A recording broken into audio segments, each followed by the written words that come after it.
Hey everybody, welcome on in to Sports Live in the 215.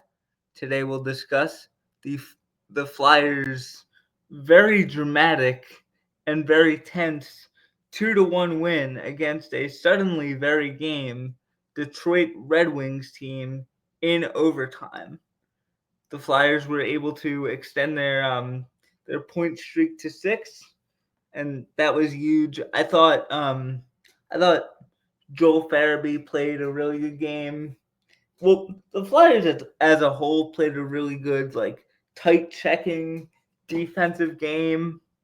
Um, and that's the kind of game John Tortorella wants his team to play. Like they're not gonna give you anything, and in this matchup of two playoff hopefuls, it it had a playoff feel to it for sure. And one thing I definitely want to bring up is Sam Urson. Oh my God, this guy stood on his head. The only goal he gave up came with 30 seconds gone in the third period. So that guy was absolutely tremendous. Um,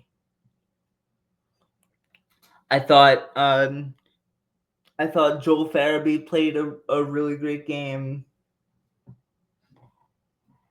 He was he was just all over the ice. He was getting a little chippy with the Red Wings, so it's good to finally see him start to kind of gain some confidence, because with him and connecting, as soon as they start to kind of lose their chippiness or not be as vocal on the ice, their game starts to wane, and he was able to be successful, and he chirped up the Red Wings bench in that third period. So that was good to see. It was good to see him with the top line of Michkov and Couturier. All the Flyer the people who listen to this podcast, maybe not all the Flyers fans because there are a lot of them, but all the people who listen to this podcast know how I feel about Joel Farabee. I think he's a tremendous player. He's a tremendous talent. Um, he just needs to kind of curtail some of his streakiness and be a little bit more consistent. And I think the Flyers have a really dangerous player. And this might be the first or second time I've said this on a Flyers pod, is I believe the top line for next year should be Michkov, Luchenko, and Farabee. Reason being is because Luchenko and Farabee are both tremendous playmakers, and since Joel Farabee does have some streakiness in his game, um, I think that Luchenko and Michkov can certainly pick him up. So that would be my ideal top line for next year. Even though I know Couturier will be the captain, and usually you don't want your captain playing on the second line. Usually you'd want him in the first line because those or on the first line because those are the guys that play the most amount of ice time and get those high pressure minutes. Um, but I just think with both Luchenko and Matvey, I think they can kind of make up for Joel when he is on sort of a 4 or 5 game cold streak. Like they can um, still continue to make plays, and um, that line will still buzz even when Farabee is in some trouble with his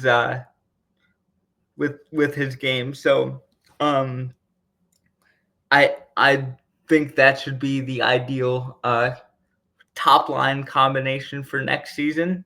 But as always, we'll see how it goes. But anyway, I thought this game was just no quarter given, no quarter taken. It was just an absolute grind of a game. It really did feel like playoff hockey, and the energy at the Wells Fargo Center was absolutely electric. The electricity in that arena was palpable. If I could, if I could, um, pull a, pull a, Dwayne the Rock Johnson for a minute, it would mean a lot to me if you guys would indulge me. Actually, I don't need your permission. This is my podcast. No, I'm kidding. Please, continue to watch these videos. I love you. Please don't leave me. No, I'm playing, but yep, that was absolutely electric. I got some goosebumps for sure.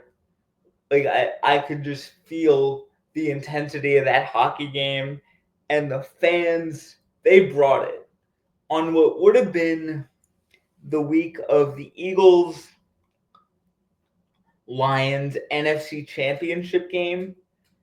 The crowd at the Wells Fargo Center really did feel like a conference semifinal or an NFC Championship. The electricity was absolutely just magical, and this team, they're rounding into form, and it's a really great thing as a Flyers fan, because early in the season I was I was wondering, like, what the heck did I just sign up for? I just paid for NHL Center Ice so I could watch the Flyers, thinking they were gonna have a good year, but they started the year kind of struggling a little bit, um and now they're kind of rounding into form. I was telling my uncle Dan and my cousin Graham, their father and son, who are huge hockey fans. Like I think the Flyers will start to round into form around mid-January, and I mean, if a 6-game point streak is any indication, um, that's turning out to be the case so far. And obviously, there's a long season to go. There's still a lot of time left, but all signs are pointing to this team being not just in the playoffs, but a very difficult out for anybody they draw. I I do not envy anybody if they have to face the Flyers in the NHL playoffs this year, because the way this team's playing now, if they can keep it rolling, oh boy, they are going to be scary. Um, One guy I really want to give a huge shout out to is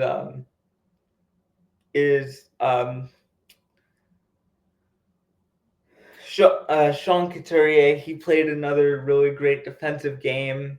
There's a reason why he is a former Selke Award winner. Um, that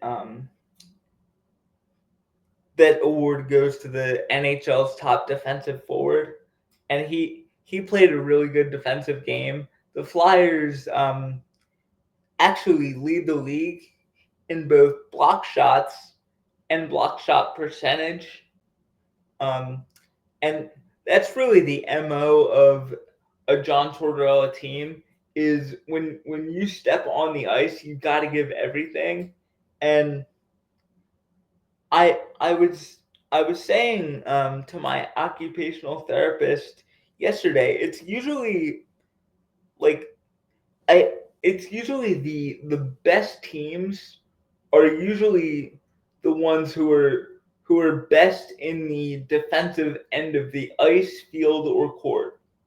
And the Flyers have been one of the best defensive teams really all season, and the results are starting to climb up, and they're 1 point, they're, I think, maybe 2 points out of a playoff spot now. So they're starting to roll, they're starting to buzz, and you can just tell the confidence in the room is just it's what's the word I'm looking for? It's it's definitely going up, and it's gonna build to a crescendo. That's the word I was looking for. Crescendoing. Um, but hopefully the Flyers can keep this up, and hopefully they're not peaking too early. I don't think they are. I really do think they're gonna be a dangerous team. Like the way they're playing now, and how well all four lines are playing together. This is just everything Flyers fans have dreamed of for the past 14 years since we made that magical playoff run to the Stanley Cup. And I'm hoping we won't need to rely on a magical run to get us to the cup. Hopefully we're just a dominant team for the next 5+ years. And I think that's how long the Flyers are going to be around, at least 5+ years. So yeah, it's going to be such exciting fucking hockey to watch. And I can't wait for it. I know all those Flyers fans, you freaking maniacs. I can't wait for it. All the Flyers fans around the country and the world, like they're excited for some playoff hockey, that's for sure. And so am I.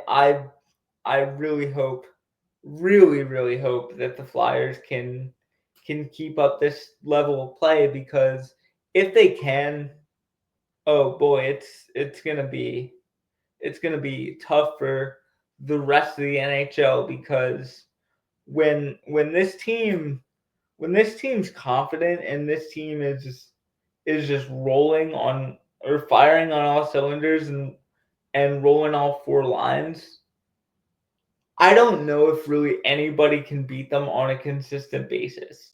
I just think they're not only talented, but they have that like blend of like youth and athleticism, like, or youth and experience. They have young legs, um, to kind of play heavy minutes, and they kind of have veteran guys like Coutts and Scott Lawton um, to kind of be sort of coaches on the ice for their young these young knuckleheads that the Flyers are employing now. So that's good. I just feel like this team, there's something very like special about this team. Very, it almost feels like 2017 Eagles vibes. But I know it's like early in the season, so I don't know if I can really go that far. But this team is, oh man, are they fun to watch. And it's going to be a fun next at least 4 or 5 years. And I personally cannot wait for it.